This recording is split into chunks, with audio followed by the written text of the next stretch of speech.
have everyone in here. So just as everyone's on right now, right? Yeah, they're on. They'll probably still be filtering in, but yes. So just a little background about me first before we get started. My name is Sean Pope. I am an attorney at Ramo Law, and we primarily represent producers, production companies, financiers, and writers in creating independently financed projects. So we work on maybe between like 80, 90 films a year, a couple dozen like TV shows a year, running the gamut from like Sundance Films, a lot of Netflix productions, docuseries like Cheer, Last Chance U, bunch of shows like that. So what I'm going to be talking about today are option agreements, how they distinguish themselves from other types of agreements you might see, like shopping agreements or just straight script purchase agreements, and what are some things to commonly look out for. What are some common, what are the typical terms that you should be looking for? So with that, I'm going to launch into my desktop. Here we go. And I'm going to go and throw this into this. Okay, so if everyone can see that, that's great. Okay, great, I'm getting a thumbs up. Okay, so our first kind of slide here, what is an option agreement? Option agreement is an agreement between a writer or owner of rights, like an author, a screenwriter, anyone who owns rights that someone else wants to acquire, between them and a producer of a potential production, wherein the writer grants the producer the potential for a period of time to purchase certain rights into a piece of content. So let's break that down a little bit. In an option agreement, you'll typically enter into it, and the reason why producers will do an option agreement is because they might not have all the funds to launch straight into production on a film, right? They might be early into development, they might be fundraising or trying to finance their project, and they need to acquire, or at least have the right to purchase a script in order to go out to financiers, in order to go out to actors, to get them interested and potentially attached to the project itself. So the basic idea of an option agreement is the producer is going to agree with you that for a certain amount of time, the option term, which typically is between 12 and 18 months, they're going to say that, hey, for $1,000 or $10,000 for a certain amount of money, I, the producer, am going to own the exclusive right to eventually purchase your, let's say, screenplay. They don't get any rights into the screenplay at that time. All they're purchasing with that is the exclusive right down the road within 18 months to actually buy that screenplay itself. And we're just going to use screenplay as like the type of rights that we're acquiring here, just as an overall note, but it could be like an article, it could be another piece of content, it could be a production Bible. It could be anything, but we're just going to use screenplay because it's most of the time in this context, we're going to be talking about screenplays. So like I said, the option term typically is for 12 to 18 months, and they're going to pay you a flat fee called the option fee that we're granting them the exclusive right to purchase the content. However, no rights are transferred at that time. The rights transfer at the time that the option is exercised by the producer, which is any time within that option term window, 12 to 18 months, by the payment of the purchase price, the actual price that they're paying for that screenplay itself. They can exercise that at any time within the option term. And once they pay that, that is when all the rights are actually transferred from the writer to the production company itself. Okay. So we'll move on. Options versus other agreements. So there are a couple other agreements that you might hear about. So obviously options are, like we talked about, typically used by producers earlier on in the development pre-production process when they might not have the full production financing in place yet. That's distinguished from what is commonly known as a shopping agreement. Shopping agreements are typically more prevalent in television than they are in feature films, although they are sometimes used in feature films. The difference is that a shopping agreement typically doesn't involve any transfer of money. It is typically for a shorter term, like 6 to 12 months. And normally from the, like, let's say writer standpoint, there's not a full-blown kind of screenplay yet. It's typically more like an idea or a concept. Maybe they have a Bible for a TV show where they've laid out the episodes, but they, haven't really progressed anywhere past like maybe a pilot script. And it's meant for the producer to try and go out and with that concept and seek third party, whether it's a network, a financier, a distributor, et cetera, to come on and actually finance and produce. So while there's no money that's involved in transferring those rights, you'll lay out in a shopping room and say, like, if we get, like, let's say Netflix interested in this project, we will agree that the writer will come on as, an EP of this television show. The production company comes on as the production company of record, and here are the fees that we're typically going to negotiate for. But it's typically not used for feature films. The option agreement is the more standard way and route that you go about it. The third one is just the straight purchase agreement, which is just, it's the option agreement without any option language, right? It's just like a studio or producer just straight up buying your screenplay for X dollars. Here are the rights that are being transferred.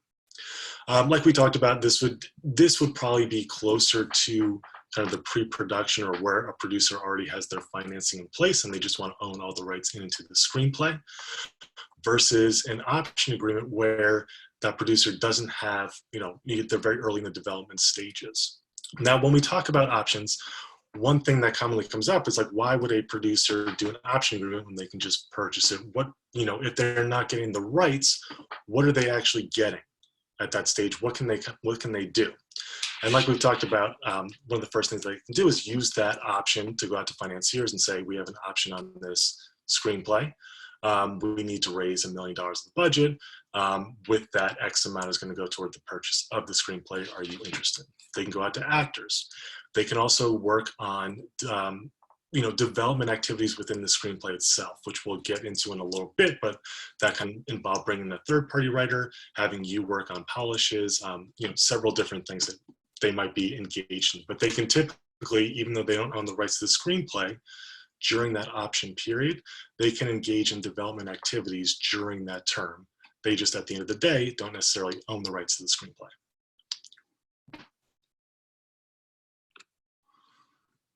So what is standard? And this is a very broad view. I'm painting very broad strokes. It changes from, my caveat is that it changes from deal to deal. There's not a standard kind of provision that we can really point to and say, this is what everyone gets, but these are generally what the terms that are generally abided by in a standard option agreement. So the first one is the term. Typically the initial option term is for 12 to 18 months. Normally a producer will also add in the right to extend the option term for an additional 12 to 18 months by the payment of an additional option fee. What is the option fee? The fee that they're paying you in order to have that exclusivity in your screenplay. This is a negotiated point. WGA typically mandates that it be 10% of the purchase price. One thing to note from a writer standpoint, as you're looking at an option deal from a producer, they will typically include language that option fee is applicable against the purchase price that they end up having to pay for the rights to the screenplay. What that means is, like, as an example, let's say that you're going to get an option fee of $5,000 when you sign the deal, and they have an 18-month term. At the end of that 18 months, if they want to purchase the rights, let's say the purchase price was $50,000. If that option fee is applicable against the purchase price, then that $5,000 that they paid you as the option fee is part of the purchase price itself. So when they exercise the purchase price, they only have to pay $45,000. The other $5,000 to make up that $50,000 was the option fee. So that's applicable. Now, as a penalty, normally when you're negotiating these, if the producer wants to extend the option term, like we're talking about, for an additional period of 12 to 18 months, we typically penalize them if we're on the writer's side, and we make that option extension fee non-applicable against the purchase price. So using that same example, we'll say the option fee is $5,000. They had the option to extend that option term for another 12 months for an additional $5,000, but that additional $5,000 is non-applicable. So they'd still end up having to pay $45,000 to the purchase price because the first 5K was applicable. And that second 5K is just in your pocket because it's not applicable against the purchase price. Feel free to chime in if that was a question. I can't necessarily see, but Brandy, you can chime in as well if there are questions about that. A quick update. I can see the questions, and there's only been one, and it was just about sharing your slides, which I'll make sure that we get out to everybody when we send the recording, if that's okay with you. Fine. Great. So yeah, I can see the questions as they come in. Guys, use the Q&A box, and I will pop in if there are more questions about that. I feel great about this. Now we know. Got it. Good to know. Moving on to the next slide here, more what is standard. From the purchase price, again, this is probably going to be the most heavily negotiated point in any, screenwriter purchase agreement, any option agreement. What are they actually going to pay for the rights to your screenplay? Again, a negotiated point, depending on what the budget of the film is estimated to be. You can look at WGA minimums, low versus high budget. There are a bunch of different caveats that come into effect, so we're not going to get into all of that right now. A standard rule of thumb is 2.5 to 3% of the budget, and that is more helpful at this level when you're doing an option agreement to kind of frame it as a percentage of the budget as opposed to a flat fee, because you're so early in the development and pre-production phase from the producer's standpoint of making this actual film. You don't necessarily know where the budget's going to land on, right? So you might have an idea like this budget might come in at, $3 million, and it could end up increasing or decreasing over the course of your development or pre-production phase, where it might be advantageous or disadvantageous to either the producer or the writer to set that fixed amount in this option agreement. So you'll typically see that they'll want to tie it to a percentage of the budget, and there are several definitions of how we actually define what the budget is. Normally it's the budget that is, the day that you're going into principal photography, that's what the amount of the budget is laid out at. Other things to consider from a writer's standpoint in an option agreement. One of the biggest ones that you'll see that you'll want to be consider, and this is kind of a back and forth with the producers as well, because you need to get a feel of what they're going to be doing with this screenplay. Are they going to be providing notes? And is there interest on their side to bring in a third-party writer? And how involved do you as the writer or owner of the screenplay want to be, moving forward? Are you just, basically selling this and moving on and working on your next screenplay? Or do you want to be involved on a more creative level as the screenplay progresses with this production company? So one of the first things that we like to consider is giving the writer the first opportunity to render writing services on subsequent drafts of the screenplay during that option period. So let's say they want to change a few things around, whether it's creatively or for budget reasons or based on where they're planning on shooting, they want to make some edits. Do you as the writer want to be the first person that they're forced to come to render those writing services? If so, what are going to be your fees for those services? Are you a WGA writer where they have to abide by WGA minimums? Are you not a WGA writer but you want to set out what those fees are going to be? Or do you want to just kind of leave it to be like good faith negotiated between the two of you if and when that actually comes up? Because they might not be thinking about it, when you're entering into this option agreement, but as we move further along months and months after you've signed it, they might look back at the screenplay and say, hey, maybe we want to make some edits here. Maybe we want to make some changes. You want to consider these things early on so that you're more intimately involved moving forward. There's a couple questions in. Sure. Okay, so the first one is... Sorry, Bree, you're kind of going in and out. Am I? Okay. Am I back? Am I stabilized? Yeah, that's good. Okay, great. The first one is from Jerry G. He says, I know something about memorandum of understandings, but could you please go into detail? His only info is that these are not binding and easily dismissed. Yeah, we generally will advise, at least from a production standpoint, not to do an MOW because it really doesn't, we're going to get into more points as we move through these slides of here are other things that are going to be considered in an option agreement. An MOW is just in name only really a bare resuscitation of like, okay, we're like planning on moving forward, and at some point down the road we'll pay you for the screenplay. But there's nothing really legally binding about it. There can be if people, like if that is kind of included in it, but it doesn't normally define enough about, one, what your rights are as the writer, and two, what the production company is actually getting. It's kind of just only worth as much as the piece of paper it's written on. Okay, and then here's a question from Alex Davies, or someone in under her count. So if you're just selling and moving on, should you still consider asking for a percentage based on the budget or a flat fee? Good question, and it's really going to be up to you. Remember that this purchase price is going to be paid to you whether or not you've moved along, right? So let's for instance we'll consider like you guys entered into an option deal for a term of 18 months, and they exercise that option on the very last day, right before that 18 months elapses. Even though you've moved on, you're working on other things, you're still being paid for those services. So I generally would say like it's really going to be your call, and it really depends on what the creative vision of the producers are, what the budget of the project is, and whether you're WGA or not. I tend to say like a percentage is normally better or more advantageous, because you're really accounting for what the budget of the film is actually going to be, and generally it tends to go up and not down over the course of that term. Of course it can go down, but it generally will only go up. I just think it's a better hedge for what the actual, what you're actually going to be getting at the end of the day. And there's going to be other things to consider too. Like you might be willing to reduce what the purchase price is for some of these other rights and protections that we're going to be talking about on these subsequent slides, other contingent compensation that you might receive. So you might say like, yeah, I'll take, maybe just a flat fee on the purchase price at this point, and then, maybe bump up my back-end compensation, or maybe, have better rights for subsequent productions if I see that this is really a franchisable, or, a film that lends itself for prequels, sequels, remakes, etc.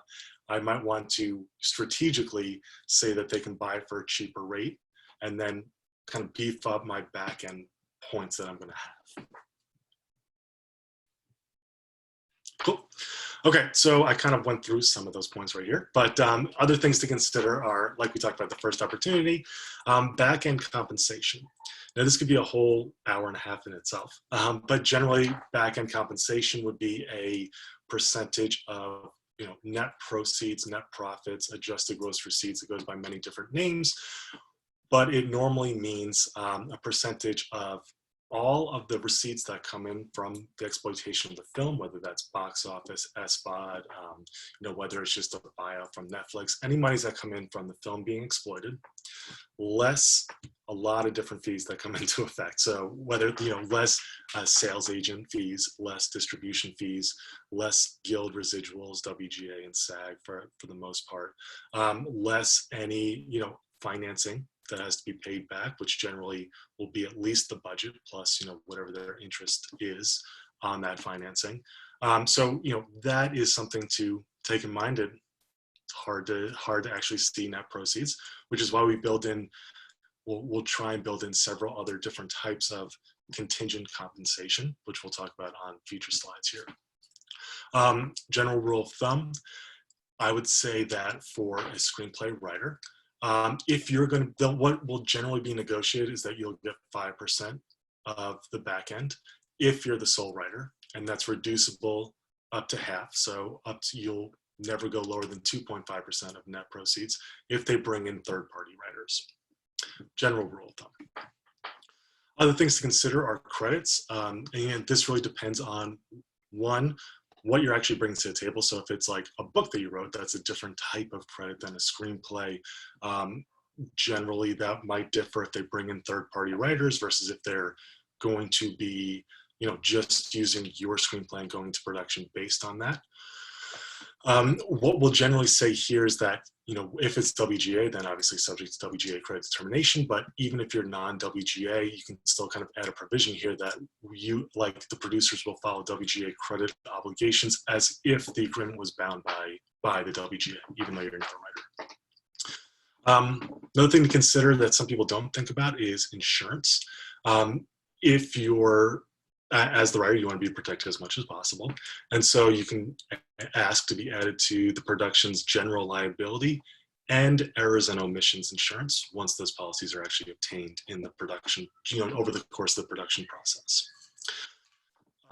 Other things are subsequent productions. Now, like I was talking about, if this is a project where there could potentially be like TV spinoffs, sequels, remakes, prequels, anything that comes after this project or the characters on this project. One, involved the first opportunity to write those subsequent productions, write the first draft of that screenplay and get fees obviously for it. And if not, and you're writing this initial screenplay, you should at least be compensated for the use of the world and the characters that you're creating. So even if you're not the writer of those subsequent productions, are you going to be entitled to what we call passive payments? Even if you're not writing it, you don't want to be involved anymore, but these are coming from your world, your characters that you've created, the concepts that you've developed.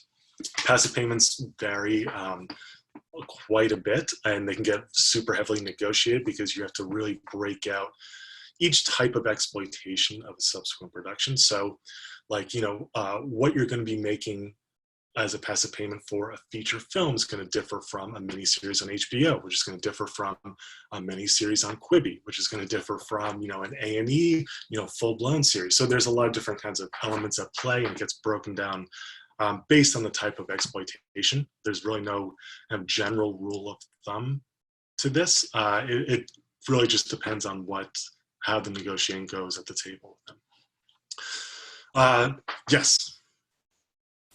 Got another couple questions in here.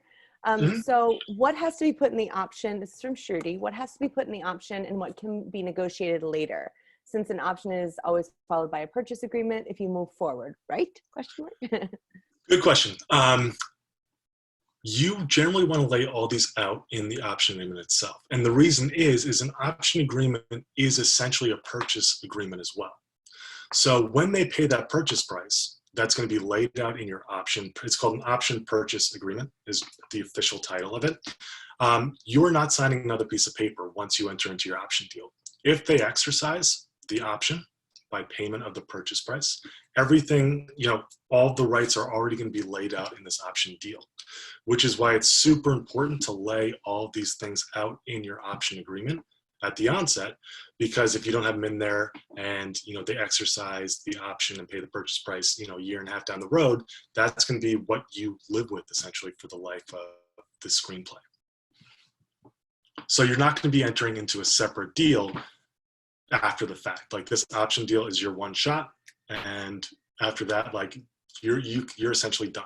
And like that's why you need to be conscious of all these things when you're entering into them, because it might seem kind of far-fetched when you're first getting into your conversations with a producer or a purchasing party that wants to buy it. But at the end of the day, you need to be conscious about what rights you're giving up and kind of what your fees are moving forward.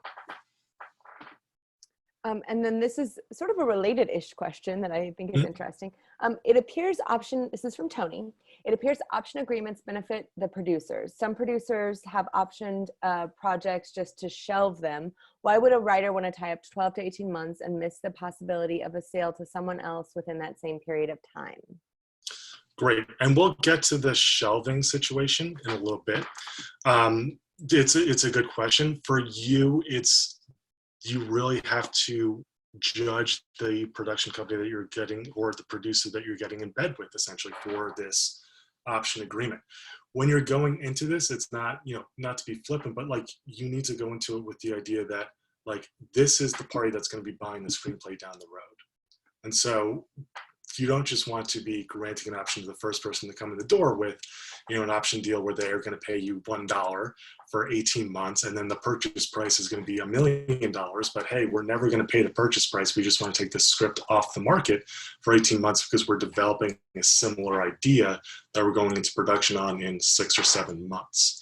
Right, that's kind of a worst case scenario of for a writer, but you need to be conscious about who you're actually optioning your material for and be wary about the ones where, the purchase price and all the back-end compensation is super high and super beneficial with a very low option fee, right? Because again, you're essentially tying up your material with this producer for 18 months where you cannot go and talk about your screenplay or pitch your screenplay to anyone else during that time. They exclusively own the right to purchase it. So during that time, there'll be language in the option deal where you can't go and talk about it with anyone else. And then one more question. You touched on this a bit, but I think it helps clarify. If there are, from James, what if there are ancillaries that arise from your concept? Does the agreement cover you there? Sort of, I think you touched on this, but just to clarify.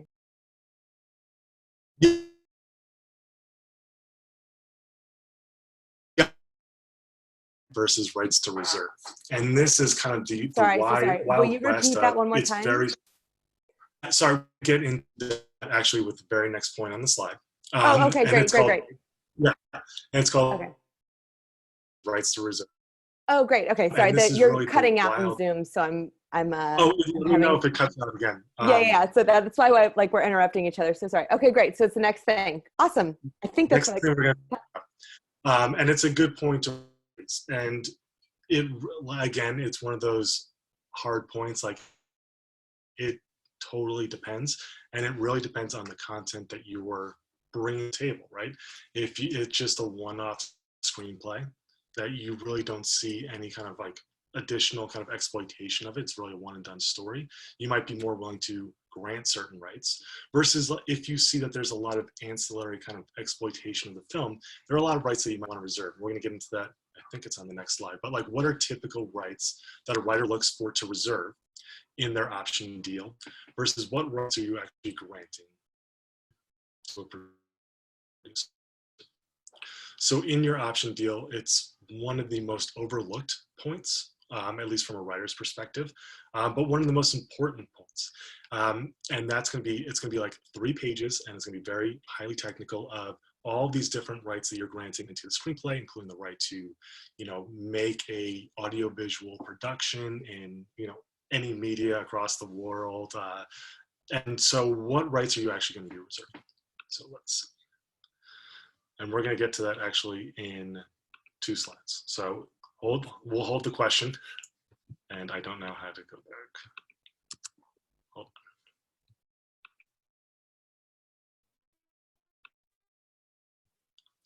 So we're going to get into those rights very shortly. There we go. So we'll do the next one. We'll get a little deeper into kind of the compensation, as we've already talked about. We talked about the option fee, the option extension fee, if it's applicable, the purchase price, and the flat fee versus percentage. One way that producers will hedge on a percentage of the budget is they'll have a floor and ceiling. So they'll say, you get 3% of the budget with a floor of $50,000 and a ceiling of $100,000.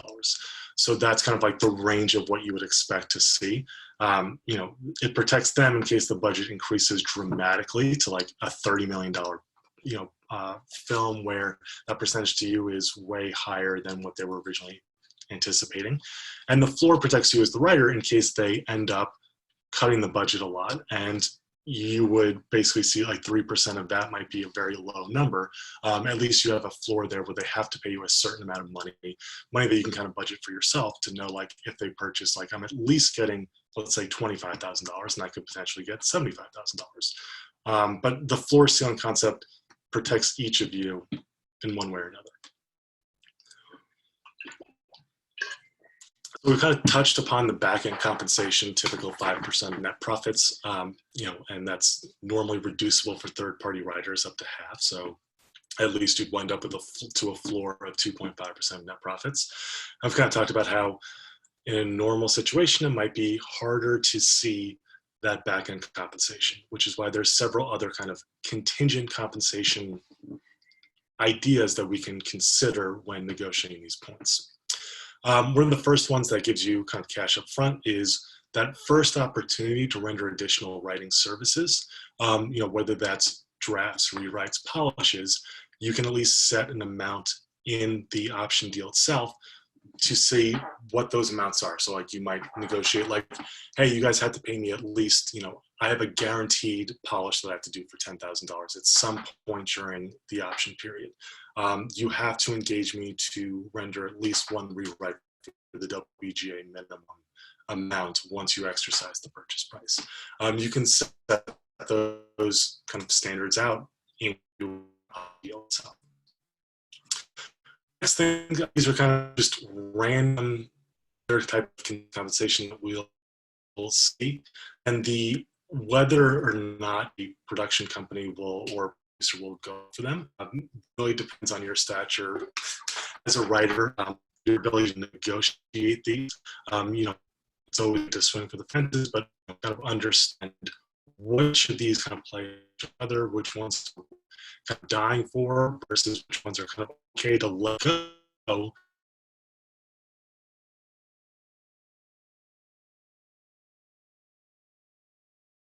Will give you, higher back compensation, and that might be more valuable to you.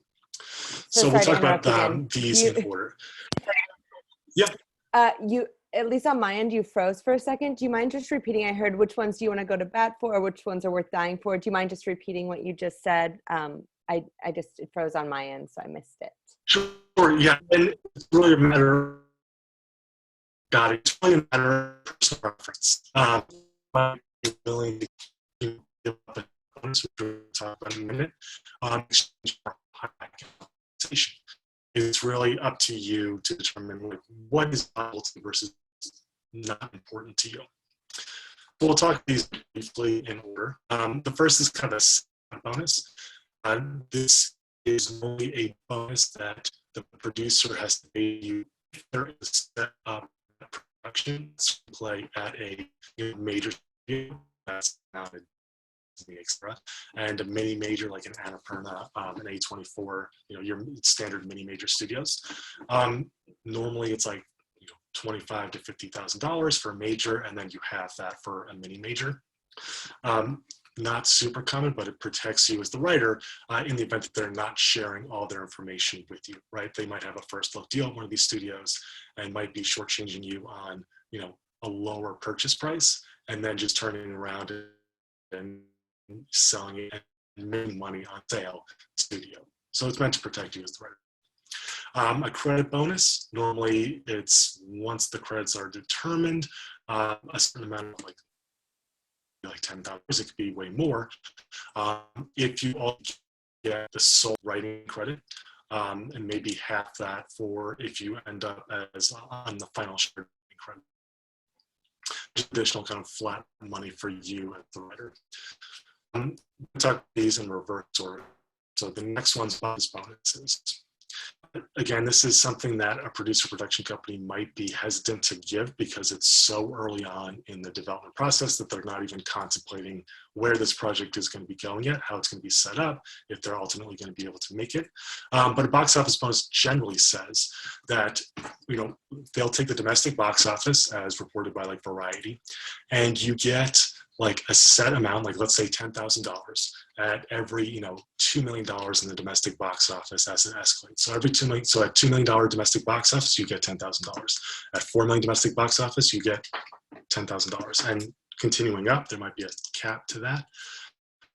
They can also set that domestic box office amount versus like a percentage of the negative cost of the budget, which is very highly technical. But basically you take whatever the budget is, let's say the budget's $2 million, and you basically say the domestic box office starts at 2 times the negative cost of the film itself. So at $4 million domestic box office, you get your $10,000 box office bonus, and then escalates up from there. I only raise that just because you might see that in an option deal because it's so early out that they don't necessarily have the budget set up yet, and they don't necessarily know where to set their box office bonus levels at. Award bonuses are just like they read, like if you're, if this screenplay is nominated for an Academy Award, you get X amount of dollars. Subsequent productions and passive payments, we kind of touched upon that on the last slide or two, but once you move into subsequent productions, if you are writing those subsequent productions, or at least have that first opportunity to render writing services on those subsequent productions, you would negotiate your fee in good faith. Normally you add in a line that says like, but this deal that we're making right now is the floor of any deal that we're going to make moving forward. And then passive payments, like we talked about. If I don't render services on those subsequent productions, then you owe me X amount of dollars depending on what that subsequent production actually looks like. So is it a feature film versus, a series on A&E versus a Quibi show? Brianna, I think I saw a couple flashing things. I don't know if Yeah, that was so we're having it's just confirmation. There's some issues with the connection. So hopefully when we really miss stuff, then I'll pop in and just do like I did, which is like, can you repeat that? But we yeah, no seem to problem. be I don't stable know if at it's the on moment. my end or not. But So let me I know. wasn't sure, but because everyone's having it, I think it might be on your end, which is fine. Okay. But Sorry, everyone. it's okay. That's what happens, and everyone in the world is using Zoom right now. Everyone in the world. So literally. So we'll do our best, but hopefully if there's questions or stuff we missed, then Okay. we'll pop back in. And if it's like freezes up big time, then you might all of a sudden see my face and be like, repeat please. But Got it. And let me just preface a lot of this by saying that a lot of these concepts are, I'm kind of giving you the high, 30,000 foot view of these concepts and explaining them super quick. It's not necessarily meant for you to go out and immediately negotiate your writing deal or your option deal, tomorrow based on this kind of conversation. Of course, you should always consult with an attorney, but it's meant more to kind of give you an overview of like, hey, I've heard of this concept of a box office bonus. I've heard of this first opportunity to write, to render additional writing services. Maybe I should consider that. Okay, so just in looking at that list, we skipped over one, which I like to talk about after box office bonuses, and that's called the SVOD bonus, and this is from years. What was happening was a lot of films were offering their, huge box office bonuses, and then we're turning around and, selling their film to Netflix, where there is no box office. So the SVOD bonus is kind of it. And typically, if you turn around and sell this project to a Netflix or a Hulu or an Amazon, wherein there is no kind of demand, then you owe me X amount of dollars. Negotiation do's and don'ts. I tried to not phrase this as don'ts and only as like things to consider. But I think we're going to get into the ancillary items on this slide. So the very first and I think most important thing that people overlook is that we need to establish upfront what rights are being transferred upon payment of the purchase price and what rights you're reserving. So, for example, is this a single picture license, or are they buying all rights to the screenplay? So essentially, with this screenplay, are you granting them the right to only make one film, and then you have the right to end up making subsequent productions yourself or selling them to someone else? Versus are they buying all the rights to make this film and subsequent productions within this option purchase deal? Something to consider. Other things that people like to consider are reserving publishing rights so that you can go and write a book based on the screenplay. Live stage rights, live recital rights. Another popular one is radio and podcast rights now, so that you would reserve the right to make a podcast based on a similar concept to the screenplay itself. Those are pretty standard reserve rights. Other ones that people will try and reserve are certain merchandising rights, although producers will typically reject that, but it's worth a try to at least try and attempt to get those. The next thing to consider is what happens in the event that they don't exercise the option and the rights revert back to you. So they paid you the option fee, the 18 months have elapsed. They didn't pay you an extension fee. And now what happens at the end of that 18 months? Well, the rights to the screenplay revert to you. But what you need to consider in doing the option deal is what else reverts to you. Have you rendered additional writing services like that polish? And do those rights revert to you?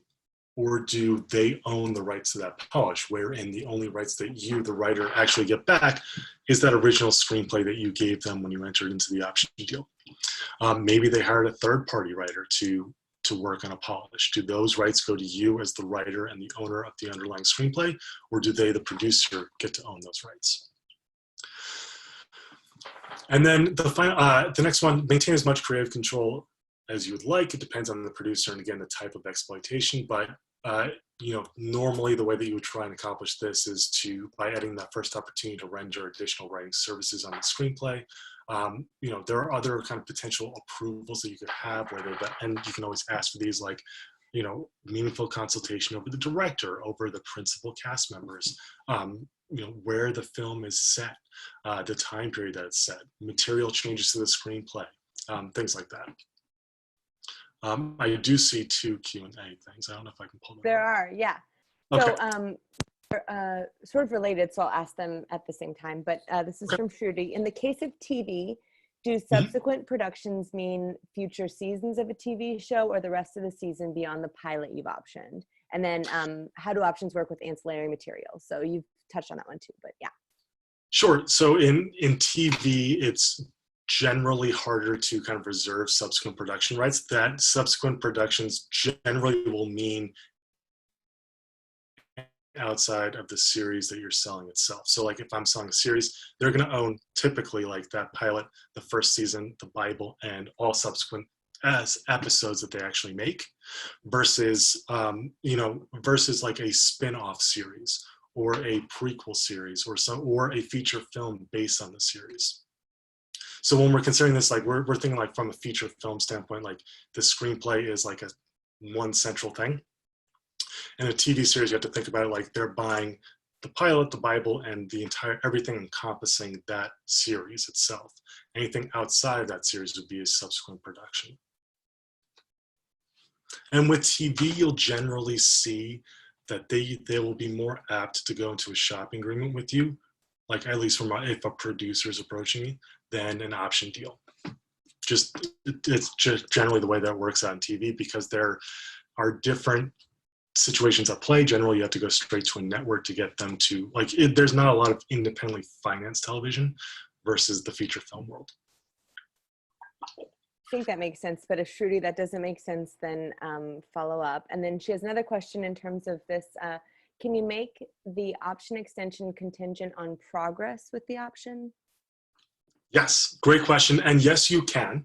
And you see that pretty often, like whether that is them raising a certain amount of the budget, them having a director that you've pre-approved attached to the project, them having cast and gotten attachments with certain roles in the film, actually and physically attached to the project itself. So yes, you can set conditions as the writer.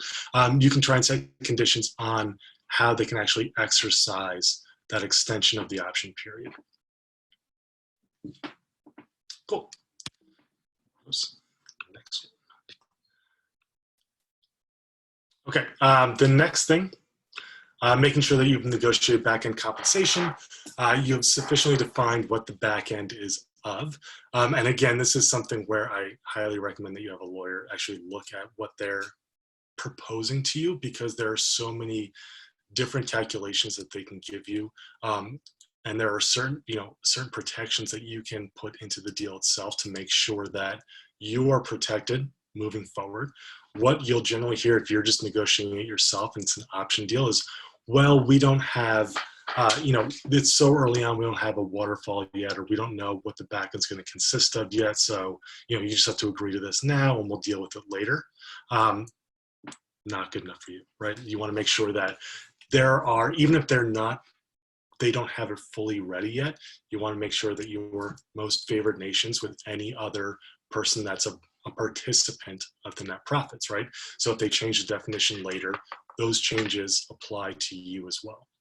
You want to make sure that you have audit and accounting rights, being added as a beneficiary to a collection account management agreement if one is set up. And from a TV side, I'll touch on that too. You'll typically get modified adjusted gross receipts, MAGR, and the same thing applies here. You really need to make sure that it is being defined as specific as possible to protect your back-end interest. The final thing, I think we're touching upon, this was a prior Q&A question. Some You'll see this sometimes. It's just generally people don't ask for it, but I think it's always important from a writer's perspective to ask for this, is to consider a reversion right in the event that the purchase price is paid, but the production doesn't commence within 3 to 5 years, depending on what you can negotiate there, from the payment of the purchase price, right? So if we go back to that bad actor producer where he put out the option basically just to freeze your script and shelf it. Now let's take that one step further, and let's say he actually, the purchase price to him is low enough where it's worth it for him to actually just pay the purchase price, own all the rights in perpetuity, and then shelf it then. To protect yourself in that situation, you'll generally try and add a reversion right where, let's say they pay the purchase price, but production doesn't commence within 3 years from when they paid it. Those rights to the screenplay get to revert back to you again. It's producers and production companies generally don't like this. So what they'll try and build in is basically it's called a lien, a reversion fee on the property itself. So you basically have to pay back that purchase price to the production company. And if you can't pay it back upon the date of the reversion, then they have a lien on the screenplay so that if you were to go and set it up somewhere else, production, you have to pay back at that point plus interest. Gets kind of highly technical, but just something to consider is a reversion right if they pay the purchase price and production doesn't commence. Other things, reviewing the credit language to confirm you're okay with it. And, again, if we're leaving this up to kind of WGA determination, obviously there's a bunch of protections for you as the writer in there. But if you're non-WGA or they're not a WGA signatory or, a million other reasons, you want to make sure you're comfortable with the credit language. And again, important to have a lawyer take a look at it, but, making sure that your credit's in the main titles. Are you going to be on a single card? Is it going to be a written by credit? Is it going to be a concept by credit? Are you going to be in paid as or excluded as? So that's basically like, are you going to be on the one sheet, the movie poster? Is your credit going to be on there? Are you going to get awards, award ads? So like if the screenplay is nominated for an Academy Award, or are they going to do like an FYC ad for you as the writer? Final thing to kind of consider that we haven't really touched on yet is the content or is the screenplay based on underlying material? For instance, someone's life story, an article, or other piece of content that you have taken as inspiration to write your screenplay itself. If it is, it kind of just opens up like what you actually have to be responsible for when you're going into this option deal. So you need to consider the underlying chain of title, is what it's typically called, as well as an annotation guide, basically like a guide that goes through the entire screenplay and says like, if these are all based on real life events, you have to have a guide normally that lays out every fact in your screenplay and where that fact is coming from, as noted like in the LA Times or New York Times or from this book. You'll also want to make sure that you review or have an attorney review the representations and warranties as well as the indemnification. Again, this is because if there is eventually a claim made on your screenplay because you fabricated some fact, there'll generally be language in that deal that you have to defend the producer, production company, or distributor based on that fact.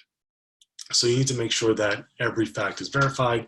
If it's based on someone's life story, you're going to typically be responsible for going out and getting an agreement with that person for their life story that you based your screenplay on.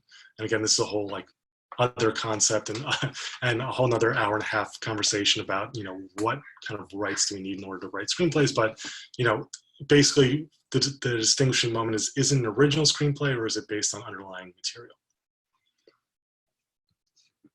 And then, go ahead. Do you mind, could you say again the must-haves when you get a chance? Some of the must-have things. I think we missed that, or I got a question about it. In the underlying material? I think or so. The credit language. Sorry. I'm not sure. It came in at 4:49, so I think it was probably just before this. Probably the. Okay. Yeah. So basically the must-haves are making sure that you have your chain of title up to date and accurate. So that's like if it's based on someone's life story or an article or other piece of content, you own the rights in and to that underlying story. So like, and you'll generally be responsible when you option your screenplay to let them know like, hey, this is based on, Joe Schmo's life story. And they're going to come back and ask you, well, do you have an agreement with Joe Schmo in order to write a screenplay based on his life? And if you don't, you'll generally be responsible for having to go out and get an agreement with Joe Schmo. Somewhere like if it's based on an article you read, well, do you own the rights to that article? And if not, like you need to go out and acquire the rights to that article before we'll option your screenplay. If you don't have those and you don't disclose it, you could be responsible. Like if they end up, like the producers end up getting a claim on the film, you could be responsible at a costly disadvantage of having to defend them in a lawsuit. So it's very important to make sure that you own the underlying rights. Again, this is something where if it's an original screenplay to you and it's not based on any underlying material, it's totally fine. But if it's based on underlying material, it's something that you need to kind of consider here and talk to a lawyer about. Any questions? There aren't any in there, so everyone pop your questions in as they continue to come. Do you have more slides? Because I have a question. No, I don't have any more slides, so Okay. yeah, go for it. Actually, here's one that popped into, what if it's based on your own life story? Are there any life rights you need to acquire, anything you need to get to? Normally, if it's based, there's going to be a representation in the representations and warranties section that says that's based on your life story, not based on anyone else's life. So you'd be fine there. And, or that the story is original to you. So if it's based on your life story, then yes, the story is original to you. Cool.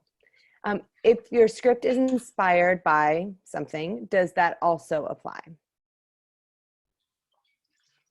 Good question. And I'm going to give the lawyerly response everyone hates of, it depends. And it really depends on how inspired by something it actually is. Is it inspired by World War II? Then that's fine. Is it inspired by, like a very specific news story where like if someone were watching this film, they could reasonably go about and say like, oh, that was based on, when Mike walked down the street and got like assaulted in the middle of Sunset and Vine. It really depends on how inspired it actually is by underlying works or underlying stories. Okay, and then what about individuals who are portrayed in your story? Some are fictionalized, some are more true to life, like family members. How do you do with those? I think that's your question, Cheryl. Yes, if they're based on actual people, the general best practices would be to get a simple life rights agreement with them. It's something that any kind of entertainment attorney or writer side attorney would be able to draw up.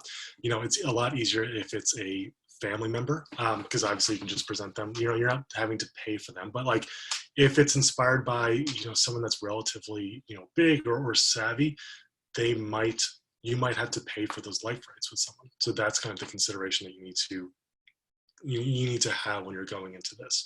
So like if it's based on like your dad, it's probably, likely that he's just going to sign a simple life rights agreement saying that you had the right to portray him in the screenplay that you're now optioning to someone else.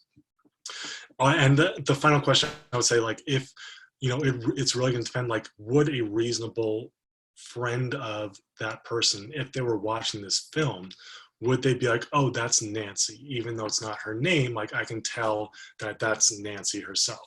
Like, the way to think about it, like, Kramer on Seinfeld, it's very apparent that's based on it is based on an actual real person, but like anyone that knew the real Kramer was able to identify, like, those are his mannerisms, that's the way he spoke, he was that crazy, like they could identify like that as him. More questions popping in. So is it possible to be compensated with a partial upfront percentage and a partial back-end percentage? Compensate, like I would add compensated in what way? Like in terms of the purchase price? And then if so, then yes. Normal, like a lot of these things aren't zero sum. So it's very common for them to have to pay a purchase price and then back-end compensation of like, 4% of net profits, let's say, and box office bonuses. It's not like you get one or the other. It's pretty common to kind of get a mix of those things. I just wanted to throw, here's like what the top writer in, in the world is going to get all of these, as a matter of practice. You might see one or two of these in a deal, or you might want to ask for one or two of these based on the circumstances with your screenplay or TV pilot script. So here's just laying them all out. But yes, it's common to get at least like, your purchase price plus back end. Some of those other forms of contingent compensation are more rare, generally for someone that has like a higher quote or the ability to negotiate for those points. Jonathan has a question. How much does right of publicity help on, I assume, the life rights a couple questions ago? He has a script that he wants to do based on a premise that he read in the news where someone was wrongfully arrested in their wrong home, but that's all that he wants to use. That's as a starting point. Is he covered from that right of publicity?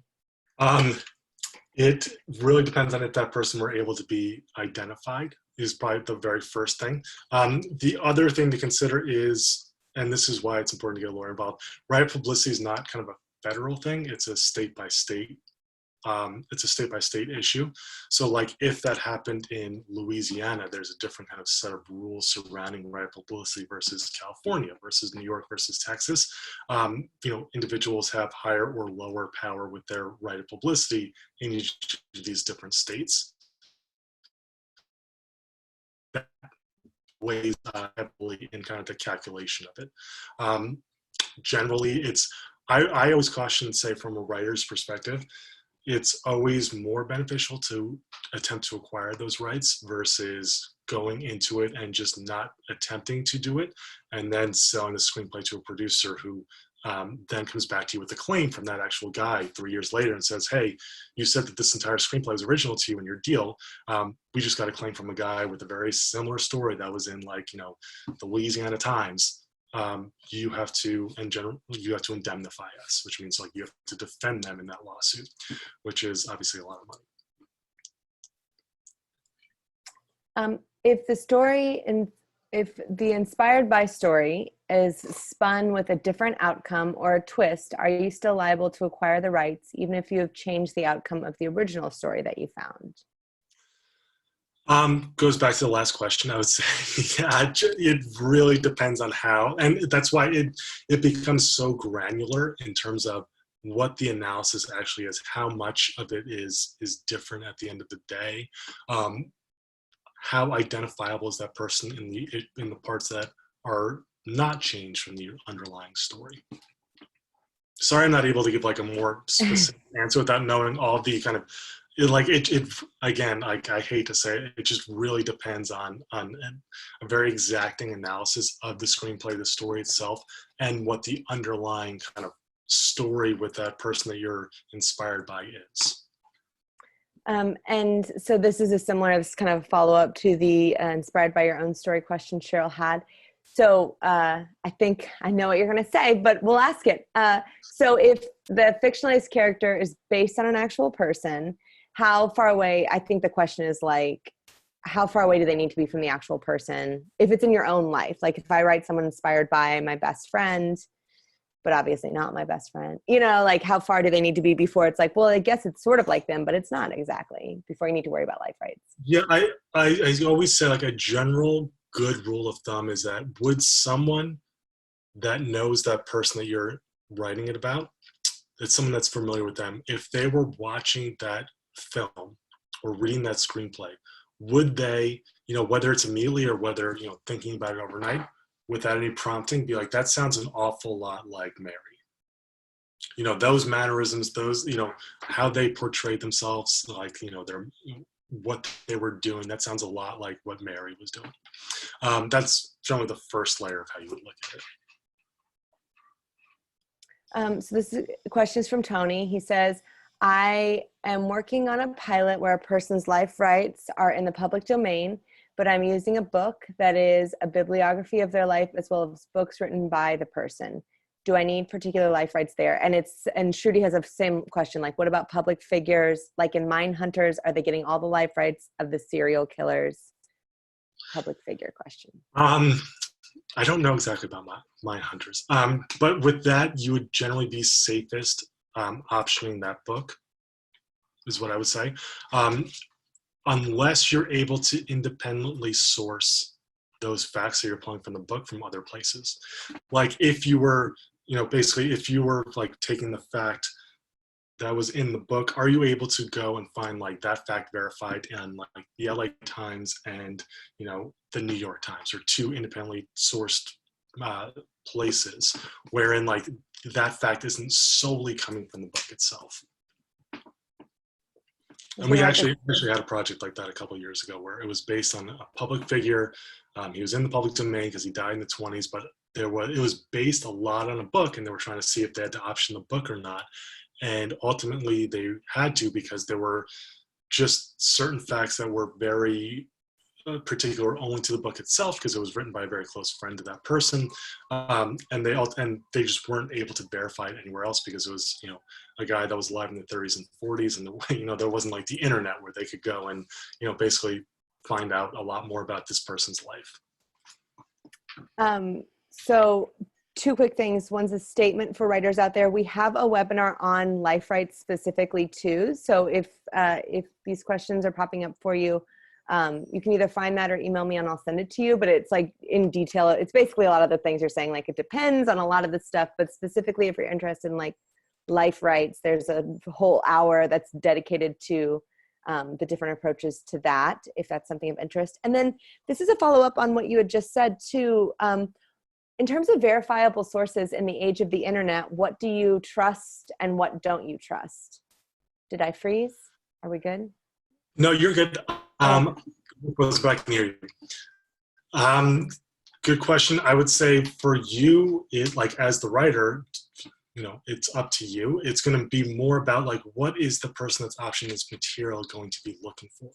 Like, yes, you can use Wikipedia as you're writing your screenplay, but at the end of the day, if you are attempting to sell this to a producer, sell this to a production company, they're likely going to want something more than the Wikipedia page as your source of actual material.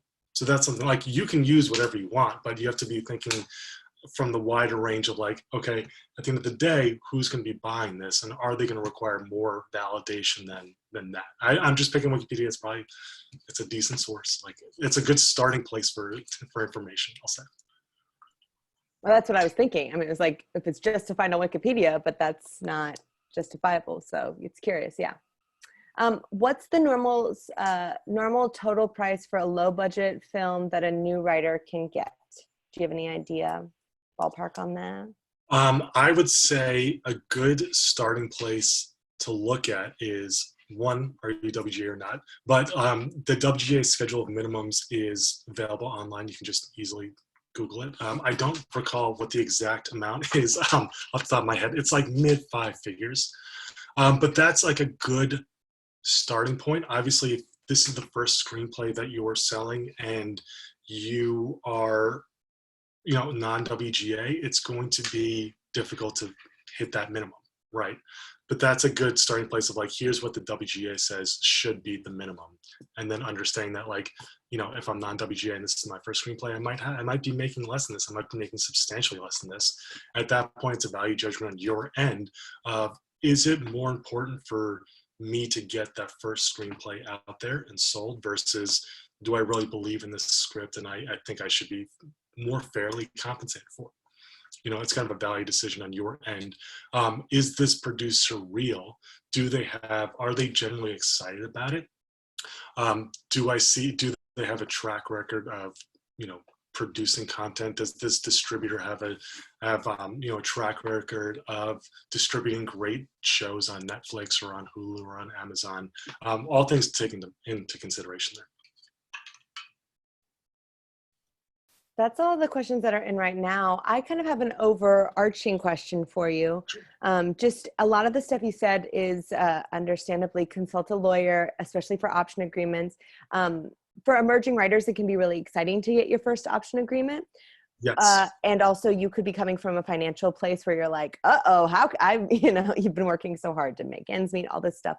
What's the best approach for cultivating relationships with lawyers who can help you both with that option agreement and in the future? Well, there's several different types of lawyers that will generally do this.